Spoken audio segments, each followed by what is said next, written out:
I'm Mark Seifter. And I'm Linda Zayas Palmer. And this is Arcane Mark.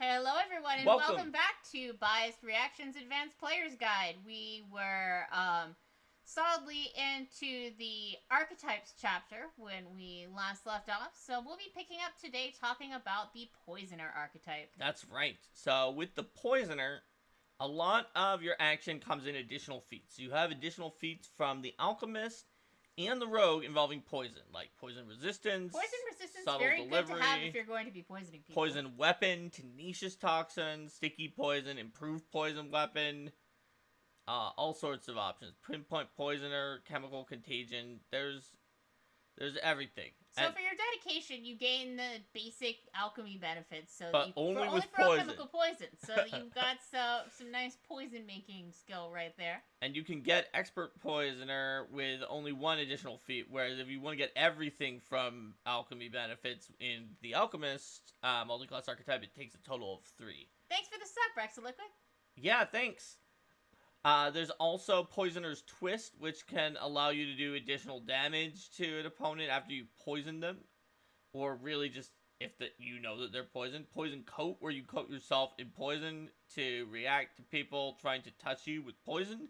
And Acquired Tolerance, where you build up a tolerance against a poison so that you don't have to worry about the poison quite so much when you get poisoned by the poison. So you can poison while you poison. It's really all because about... you are yourself, it's really all about indeed, poison. And this is true, a poisoner. Also, should we be showing the pages? Yes. I didn't fully set that up. Let me go ahead and grab it. Well, Leshybot has pinged. There you are, Leshybot. There we go, Leshybot. Leshybot was sleepy. There we go. Leshybot is now awake. Maybe Leshybot knew that you didn't have the PDF set up completely and was just waiting and wanted to be polite. You never know. You never know. That's true. Alrighty, where did you go, Advanced Player's Guide? Anyway, we can continue and I'll get this up as soon as I can. So next after that on this spread, we have the Ritualist. So Ritualist is an uncommon archetype because rituals are uncommon and it's about to give you some. So Ritualists require expert in some kind of magic, and they give you bonuses on ritual checks, and you learn uncommon rituals. Then you can get Flexible Ritualists, where you can reduce the number of secondary casters that are needed. And basically, you have to do any requirements for the secondary casters if you eliminate secondary casters who were otherwise going to need to make a check. And with Resourceful Ritualist, you can attempt to use a ritual that requires proficiency that's better than you actually have. With Efficient Rituals, you can cast rituals faster at half the usual amount of time. Assured Ritualist can let you cover for when somebody else screws up. You basically take the worst thing that a secondary caster did and kind of buff it up a notch. Assuming that any of them failed or critically failed. And then with Speedy Rituals, you could do rituals really super fast. It goes from days to hours, which is very super useful. Super fast. So it's extra useful. So that is the Poisoner and the Ritualist.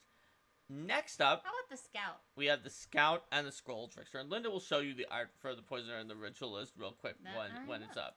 So the Scroll Trickster is all about just having a large number of scrolls sitting around. So you're getting Trick Magic item. You have a big bonus on Trick Magic item. You can't critically fail to trick a scroll.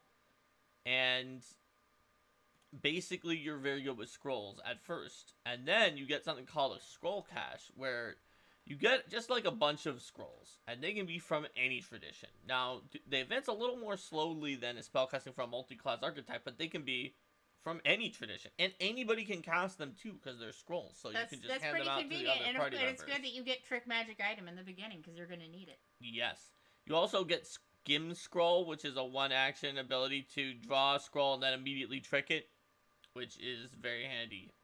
If you have a massive number of scrolls, you don't have to carry around the one that you want to use with Trick Magic item. So that's the Scroll Trickster. Scrounger. We skipped Scout. We totally skipped Scout because we were saying Scout and Scroll Trickster. Scout is all about moving around and sneaking around. So with Scout Dedication, we actually have a Scout in the Hell's Rebels game we're playing, who is the Ranger and is helping us out a lot. Scout Dedication, basically you get Scout's Warning, and whenever you Scout, your allies are getting a +2 to initiative instead of +1. And then you can eventually get the Ranger's Camouflage feat as an additional feat. You pick up Scout's Charge, where you can stride, feint against an opponent, and then strike for 2 actions using Stealth to feint. Then there's Terrain Scout, where you gain Terrain Stalker and can even apply it to some of your allies who are following the Expert as well. There's Fleeting Shadow for 2 actions. You can hide and then sneak twice. So it's all about sneaking around. Scout Speed lets you move faster.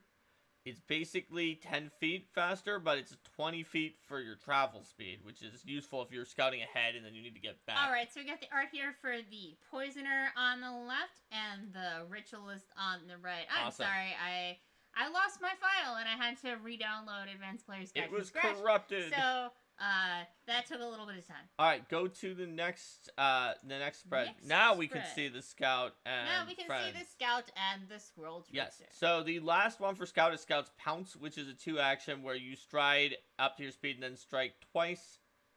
And you apply your multiple attack penalty normally, but it is a lot of extra mobility, assuming you were going to strike twice anyway. If you were hidden, you are going to stay hidden.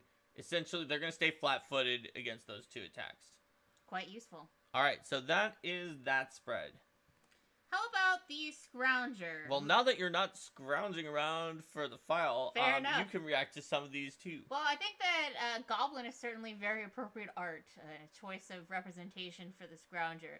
So you don't need any sort of appropriate tools or workshop to craft with a Scrounger. You can, I mean, it's a little bit harder to do it that way, but you can just easily do that. You don't need a physical formula book to remember your formulas. You can remember them in your head. You can craft temporary items. So there's a lot of flexibility here for what a Scrounger could make. It's definitely less than ideal conditions. It's definitely a very MacGyver style archetype, and it has an interesting backstory that I've mentioned before at a panel, which is that someone was suggesting like some kind of beguiling archetype or something like that, and Sarah Robinson, who's the head of art at Paizo, was there for art purposes, and it was like, did someone say MacGyver archetype? And they were like, no, I was saying it was a beguiling. And she said, okay, then I'm a MacGyver archetype. And usually she's giving like art feedback of like, well, you know, this thing that you're asking for is going to be hard to make art for. Yeah, that's going to be cool. But she was actually like suggesting a mechanical archetype. So we were like, okay, yeah, we'll do a MacGyver archetype. So and here it is. It's pretty cool. So, like you said, Linda, you can make things without the things that you need. You can also break things. You can use your crafting to disable devices and pick locks instead, because you know how things work. That's that's really good if you have high crafting and you don't feel like you want to disable all the you don't want thievery. That's just not your deal. And you can use Scrounger Dedication to make items that are higher level with high quality Scrounger. It's pretty cool. That makes me think of the Scrounger who's always going around disabling traps and locks and things like that, and then using those parts for their own crafting. Absolutely. And then there's the Sentinel. Sentinels love armor.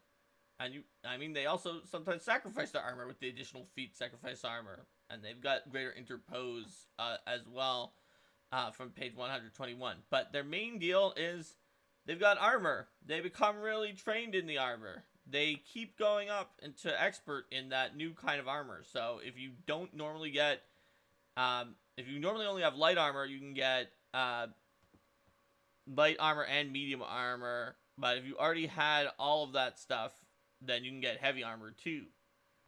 And, of course, you can take the feats to get up your armor a little bit, and then take Sentinel Dedication to go with heavy armor. So if you're playing a class that doesn't have armor as a thing, but you say, I want armor to be my character's thing, then the Sentinel archetype is the archetype for you. Yep, because the 4th level feat with Steel Skin, you can rest normally with medium armor, or even maybe heavy armor if you're a master in heavy armor. Armor Specialist can allow you to gain the armor specialization effects of your medium and heavy armor, so get some resistance usually. Armored Rebuff is a reaction to attempt an athletics check to shove people away because your armor just kind of repels them away because they're so puny. And then Mighty Bulwark, 10th level feat, very useful, where your bonus from Bulwark goes from +3 to +4 and applies on all reflex saves, not just damaging reflex saves. Because of your incredible connection to your armor, you can shrug off an outlandish array of dangers. It's like, how does this make me not get stuck in a resilient sphere of big armor, I guess? I don't know. It just works. It's very, very handy. You know, ever since I put on this armor, I got much better at jumping. Mm-hmm. Ninja Law is wondering why the Sentinel goes up at 13th level and not at a different level, and that's because different classes go at different times, and that matches up with the spellcasters and a lot of the other characters who are just getting an expert near the end. Alright, so after this is Shadow Dancer. It's got the whole spread because it's got... Well, there's a lot going on. It's got a bunch of focus spells. It's got focus spells. It's got a sidebar about the Call of the Shadows and understanding a little bit about Shadow Dancer. It's got additional feats like Uncanny Dodge and Spring from the Shadows and Sense the Unseen and Cognitive Loophole from the Rogue. But yeah, it's actually an 8th level dedication feat. It gives you a massive +2 circumstance bonus to stealth checks in dim light or darkness, which is like a lot of the time, and greater dark vision just off the bat. And then you can get Shadow Sneak Attack for more sneak attack. Shadow Magic, that's going to get you your choice of one of those focus spells that are in there, the lower level ones. Dance of Darkness, where you fill an area with darkness and move. Which can be pretty fun. Shadow Jump, where you jump from shadow to shadow. And then the one you can't quite get with Shadow Magic, and you need to go with Shadow Illusion, the 12th level feat, is Shadow Illusion, which makes a shadowy, illusory, like, companion-y thing that, like, pops up and fights on your side. Like a more powerful, or at least focus spell version that you can just keep casting of in an illusory creature type situation. Yeah, so, and this is going to be then damaging hit points, unlike sort of the first edition Shadow Dancer, where you like you have a shadow that's going after strength, so you're going after the same. Yeah, I mean, you can't do strength damage, yeah, so it makes exactly. sense. Plus, the additional Shadow Magic lets you get the Shadow Magic that you didn't take with Shadow Magic if you want that and not Shadow Illusion. You can get Shadow Blast as an innate spell, which can do like any elemental damage you need. And then Shadow Master at level 18 gives you resistance 5 to almost everything in dim light or darkness, which is pretty handy. And rolling twice and taking the higher result on reflex saves in dim light or darkness, which is again pretty handy. I mean, it is a level 18 feat, but that you're in a really good shape when you're in dim light and darkness. Thanks at that for the point. sub, Ninja Law. So, really, it's definitely very useful to have a Shadow Dancer around if you don't have someone who's like, well, I'm constantly radiating bright light. Excuse me, I'm a cleric of Sarenrae, and every day... I'm going to radiate light right everywhere. I'm just going to use a heightened light cantrip at all times. And I'm keeping it on the Shadow Dancer to prevent those abilities. That would be PvP. So what's next?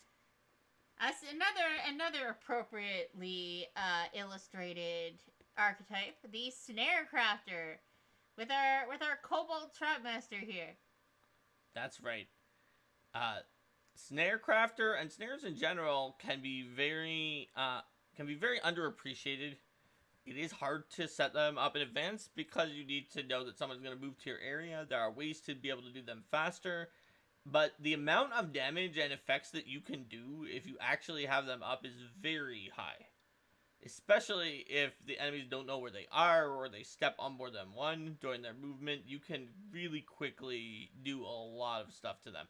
And Snare Crafter is your fast track into that situation, even if you're not a ranger. They even get some of the stuff at the same speed as rangers, whereas most archetypes get their additional feats later than the original class does, and you can take the Ranger Feats 2 and just have an even more absurd number of snares. Oh, hey, Numbat. Good to see you. You can get Surprise Snare, where you just kind of drop it on your enemy, and they're just kind of watching you. It has lower DCs. Attack rolls. Set it up so quickly. You just literally, I mean, there's ways to do it that fast that doesn't lower the DC, but you just literally drop it into them, and they see you doing it, so it's a lot easier to avoid. A remote trigger, where you just kind of, like, some kind of set off the snare that you throw into them. Like, come on. You set it off with remote trigger yourself, if you want to. Giant snare, where you make it really big, so that it can trigger from a creature entering any portion of its area and hit everything in the area, which can be handy if you want to hit multiple things. And then there's plentiful snares, where you get twice as many snares. So it's snares. How about this next one, is talismans?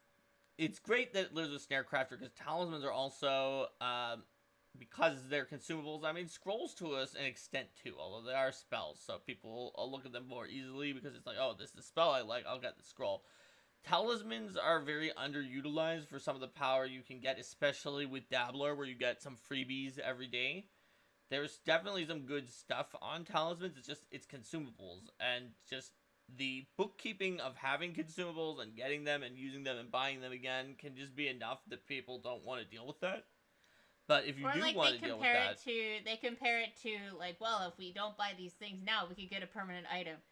But then, like, especially as you get higher level, those low-level talismans get really, really cheap and easy to have around. Like, we have an investigator in Hell's Rebels, and eventually, like, she might want to just have an owlbear claw on her weapon, because it's a bow, and... the bow can stick things into the ground and mess up their action economy on a crit, which she gets a lot with her ability to sort of study out there and see if she's going to get a high roll or not.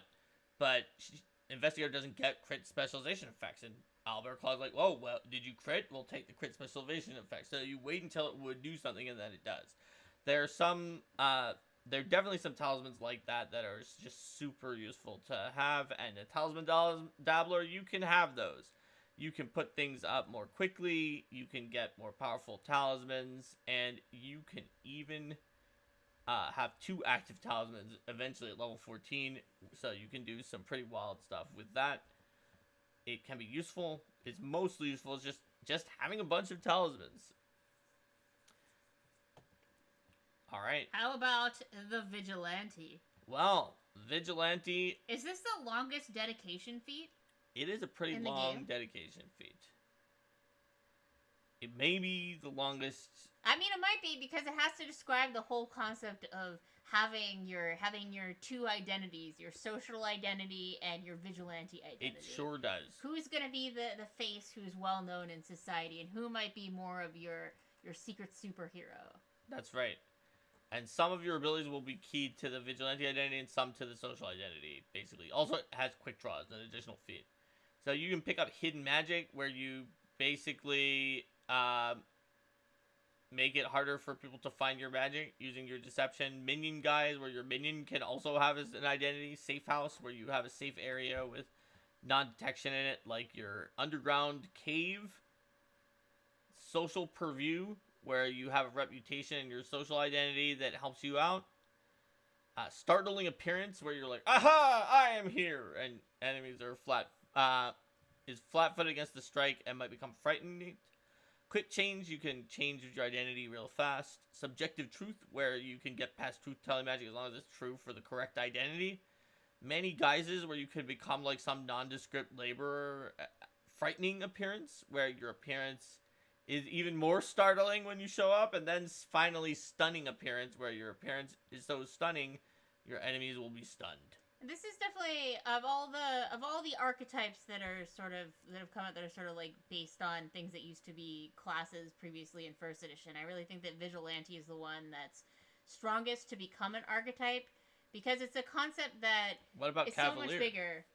I mean, Cavalier makes sense as an archetype because, like, well, it didn't necessarily need to be like its own thing, but to me at least, Vigilante is a concept that's so much bigger than just saying, oh, well, you can only be a vigilante if you have this particular set of things. The idea of being able to apply secret identity to a broad variety of characters is very appealing.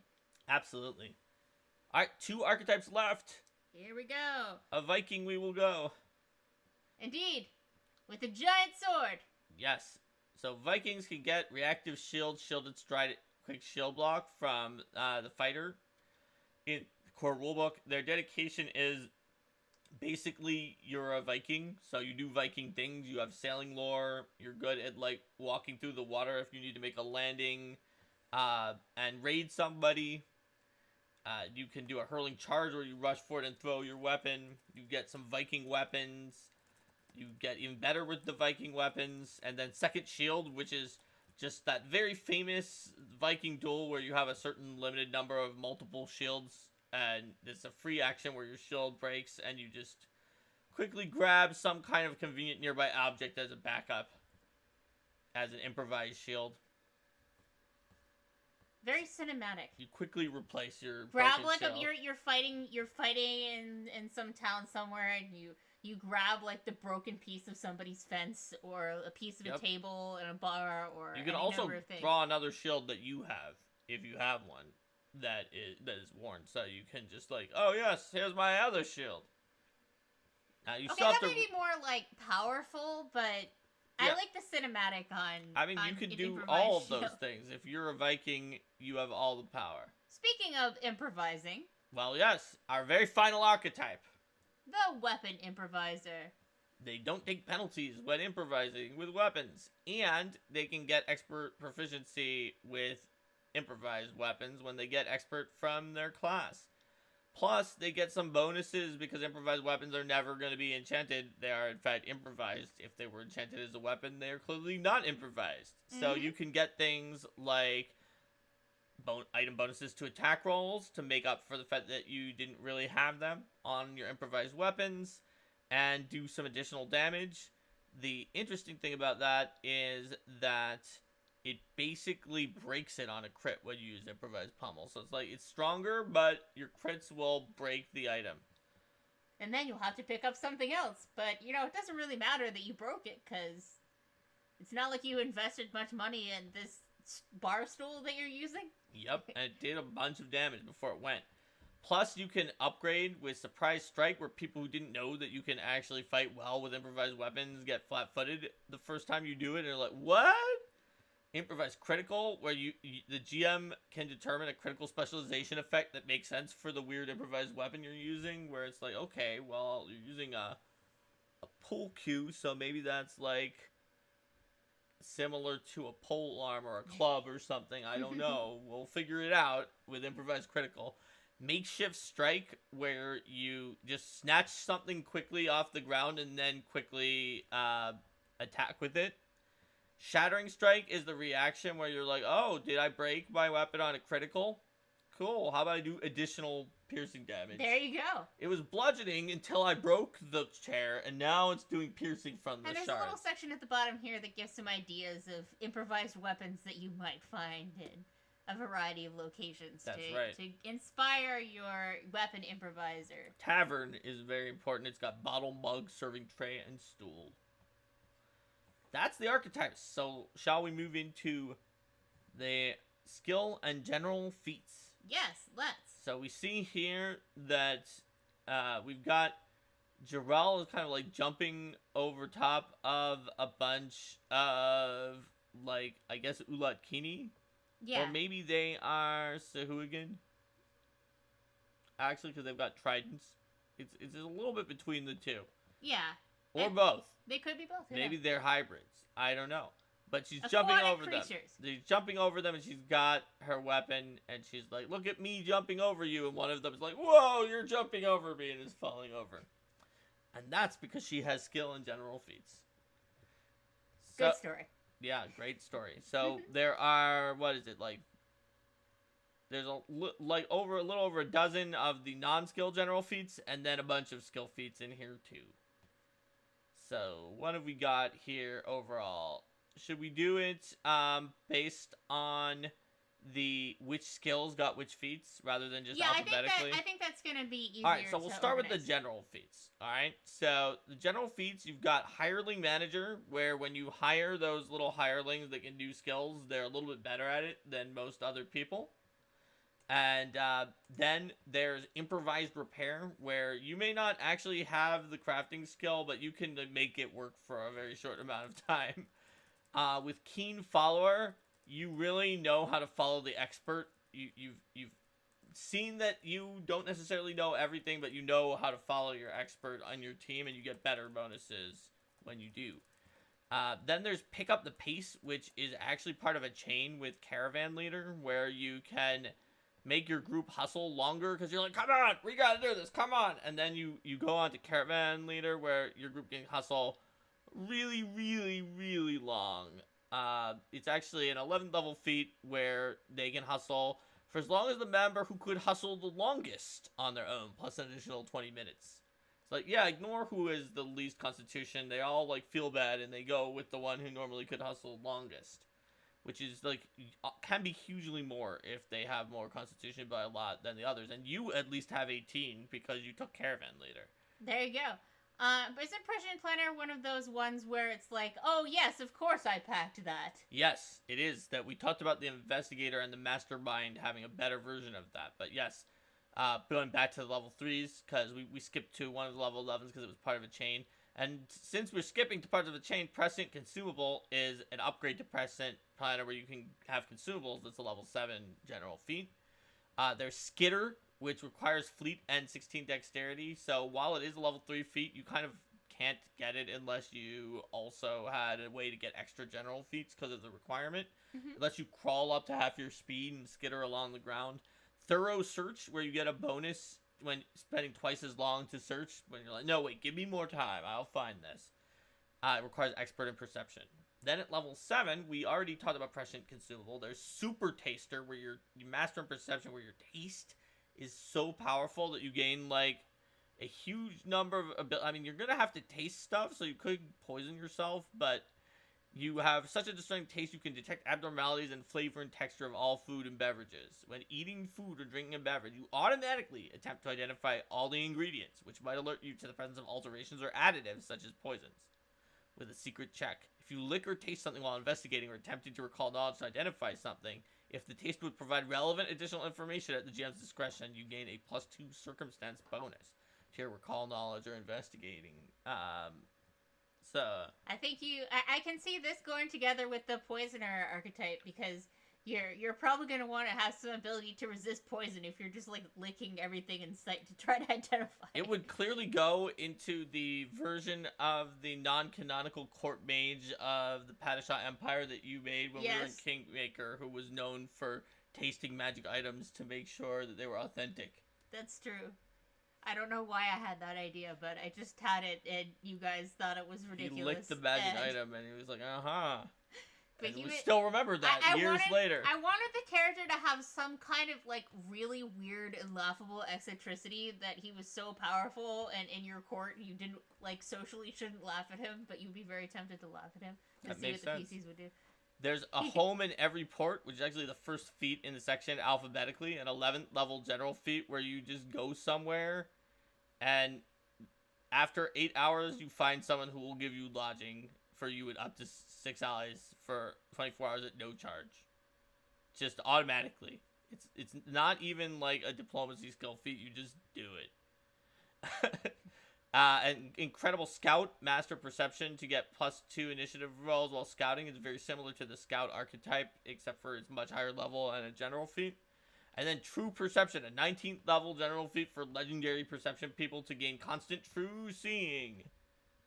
They know what's up. I think somebody had that in your Leshy Monks level 20 game. Yeah, someone did. Yep. So when we go to skill feats, let's do it skill by skill. Sounds good. So first there's 5 skills feats that can be used for multiple skills. Sometimes using lures, which the core rulebook never did. So, I mean, they never did one that was like, they did ones that were like, oh, this is for any lore, but they didn't do, like, armor assist, athletics, or warfare lore, whichever one you want. Get your armor on more easily. That's handy if you have an armor that takes a while and you need to get it on quickly. Especially if you're traveling around and you might get attacked in the night or at other times when you wouldn't have been able to fully prepare. Absolutely. Then there's Seasoned, which requires you to have trained in alcohol lore, cooking lore, crafting, and is basically like the master crafting or whatever that feat is from the core rulebook, except for food and drink. Including potions. Yep, +1 to +2. Honestly, I think we created that because we determined that potions weren't covered by anything that was, if they weren't alchemical, which magic potions aren't, they weren't covered by anything in the core rules categories. So it's like, well, how about this? Assured identification allows you to avoid misidentifying magic if you're an expert in one of the magic skills. Discreet inquiry is deception or diplomacy to gather information without revealing what you were really trying to gather. You just kind of like, hey, tell me something. Oh, and I happened to get the information I wanted. Nobody knows I was asking about it. Consult the spirits. I've got that one with my Hell's Rebels character. Handy. The Spy Master character. Handy. Consult the spirits is for master in something other than Arcana, because occultism and religion will consult spirits, and nature will consult those nature spirits that aren't spirits, that are made of vital essence, and fleshy spirits. Yes, or yes. I'm sure that we can see that there's more information about like life essence and those other essences from the previewed at PaizoCon Secrets of Magic page from the essences. I've already seen a few times in the chat people being like, well, why don't you do a Arcane Mark bias reaction to Secrets of Magic? Yeah, well, we can't do that until it comes out. But Consult the Spirits is really handy because they can know information that's relevant to the type of spirit or vital being that you call. So, it even says they're made of pure life essence rather than spiritual essence in the feat for nature. But it'll tell you about related stuff, and it's just a skill feat. You can just do it. Then for each of the skills. So, Linda, which of these skills do you like? Do you like acrobatics? Acrobatics is good. Acrobatics has a lot of really strong ones in the core rulebook as well. Would you consider either of the two from well, aerobatic mastery makes it a lot easier to execute complicated maneuvers while you're flying around. What about acrobatic performer, where you can use your acrobatics to perform and you're going to be flying around a lot at higher levels. That's true. Athletics is pretty handy. You can get lead climber, where you make climbing safer for your allies when they follow you as an expert, and water sprint, where you just kind of stride across the body of water, surface of a body of water. And lead climber is good too, because when there's an obstacle that's in the way, everybody's got to climb it, and you're gonna have those people in your group who are not so good at that. So it's not always so easy to get the rope secured or get other measures in place. How about crafting? You had your crafting dwarf character. Would you consider crafter's appraisal, improvised tool, or rapid affixture? Identifying magic items with crafting seems really useful. An improvised tool maybe you didn't need because you always had good tools. It lets you craft basic tools without a basic crafter's book. And then rapid affixture is where you can affix a talisman quickly. That maybe wasn't your specific crafting character, but it is very handy. Yeah, well, you asked me to think about what I would take with that specific character, and crafter's appraisal, definitely. Sure. So, deception. Here's one. Is your spy master going to take this one you can? Double speak. Level definitely. 7, pass a secret message 100%. to allies in your conversation. 100%. There's also, I think, like a halfling ancestry feat that's good at doing that, too. But this one is a skill feat, and it's higher level. How many times does our party have to try to figure out how to communicate something to each other without communicating it to anyone else? Any ally who's worked with you for at least one full week automatically discern your readings. Other observers must make perception against your deception DC to realize you are passing a secret message, and they must critically succeed to understand the message. Which makes it very hard for them to understand, although like, wait a minute, this person was sending a secret message. For diplomacy, you've got the ever-popular Bon mot, which can give a penalty to your enemy's will save or perception until they spend an action to try to say, oh yeah, well, I don't know. It doesn't matter if they succeed. They just have to do it. And no cause for alarm, which can reduce frightened condition values. No cause for alarm, everyone. It's fine. And then you can make it so there is cause for alarm with intimidation, although it's terrifying resistance where once you've demoralized someone and they're afraid of you, it's easier to shake off their spells. For lore, and just lore, and you can only do it with warfare lore, is Battle Planner, where you make a battle plan rolling warfare lore in advance for initiative, and then if people actually listen to you and do the plan, you can use that initiative. But, you know, for some adventuring groups, that's a hard ask. Medicine... Follow a plan? What? Medicine's got 4, which is not the most. It's tied for second. Forensic acumen to examine a body for forensic evidence. Inoculation to help prevent diseases from happening again. Risky surgery, where you can deal damage to a patient to gain a bonus to treat wounds. Advanced first aid, where your first aid can reduce frightened and shaken conditions. Alright, what about nature? Increase your mount's travel speed. That seems very convenient. With Express Rider. Mm-hmm. What about influence nature? You can make the animals in the area do something by, like, sort of kind of nudging the entire wildlife towards things by subtle ways that you change the environment. It's so like, is that kind of like a wild empathy type thing? It's sort of not, because it's not like you go up to all of the geese and are like, geese, go over there, but you're like, okay, well, we can change we can, like, adjust the flow of the water here somewhat and plant some food in this area, and that will cause the prey of the geese to come there. And then the geese will go over to that area as well. So it's like you just understand the way that that all the pieces of nature can be like a Rube Goldberg machine for you, and it'll sort of go towards what you want. It says here, you can't directly control how you influence nature, but you can hope for certain effects such as easier hunts or birds falling silent whatever danger is approaching. And if you're legendary, you can elicit the adjustments to animals in only 10 minutes. It normally takes you quite a while, because you use at least a day or two of downtime to, like, train nature into doing exactly what you want it to. If you've got a base of operations, that you can use that certainly to help get advanced warning or protection or figure out what's going on. That's right. So occultism, tied for second in how many feats it has deceptive worship, where you use occultism to pretend to be a member of some religion. Root magic, where you make a token that gives you a bonus against spells and haunts. Or not you, but the person that you gave the token to. Gets a bonus on their next save, which can be up to a +3 if you're legendary in occultism. Could be handy. Schooled in secrets, where you gather information about secret societies and mystery cults using occultism. And disturbing knowledge, where your occult secrets are so disturbing it can actually frighten people when you're like, hey, listen, you don't know. Everything we are is unto a speck of dust compared to the cosmos. You are meaningless, and the entire existence, and even the afterlife, will all be devoured by random old elder things that live out in outer space.